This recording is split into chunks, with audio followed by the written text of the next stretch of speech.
War one సైడే already అయిపోయింది. Trump ఒక మెట్టి దిగాడు. సో వాళ్ళకి విశ్వాసం ఉండాలి, అరే అంత పెద్ద మనిషి ముసలైనా ఒక మెట్టి దిగి వచ్చాడు, మనం తగ్గాలని ఒక ఇది ఉండాలి కదా.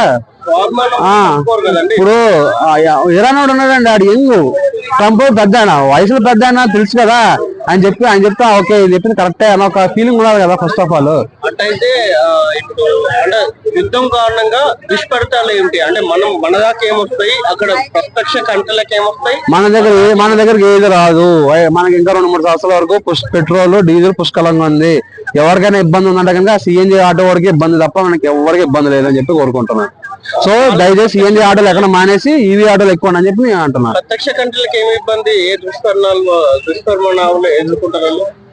ఇప్పుడు ఎలాంటి ఇప్పుడు ఎగ్జాంపుల్ చెప్పాలంటే వెలుగుల కంట్రీలో చూసుకుంటే గోల్డ్ ఎంత తక్కువ ఉందో మనకు తెలుసు. నేను చూసుకుంటే 3,000 రూపాయలు తులం ఉంది.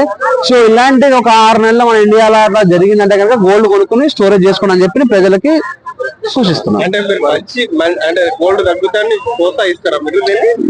నాట్ లైక్ దట్, బట్ చెప్తున్నాను నేను. గోల్డ్ కూడా ఈఎంఐ ఇస్తే ఏం చేయాలి? ఏంటండి గోల్డ్ కూడా ఈఎంఐ వేస్తే కనుక ఈఎంఐ తీసుకుని ఈఎంఐ ఎగ్గొట్టండి.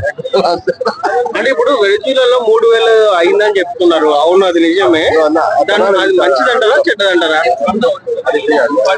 బట్ 3,000 రూపాయలు అనడం అనేది చాలా తప్పు అది. ఎందుకంటే కనుక గోల్డ్ కూడా ఒక వాల్యూ అనేది ఉంటది.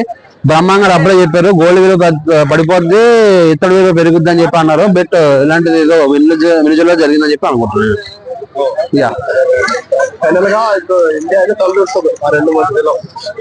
So first of all India అన్న మానేసేది భారత్ అని చెప్పి అనాలని చెప్పి నేను కోరుకుంటున్నా. సో మోడీ గారు భారత్ అని చెప్పి ఒకటి పెట్టడం జరిగింది. సో భారత్ ఎప్పుడు కూడా సేఫ్ గా ఉంటుందని చెప్పి అంటున్నా.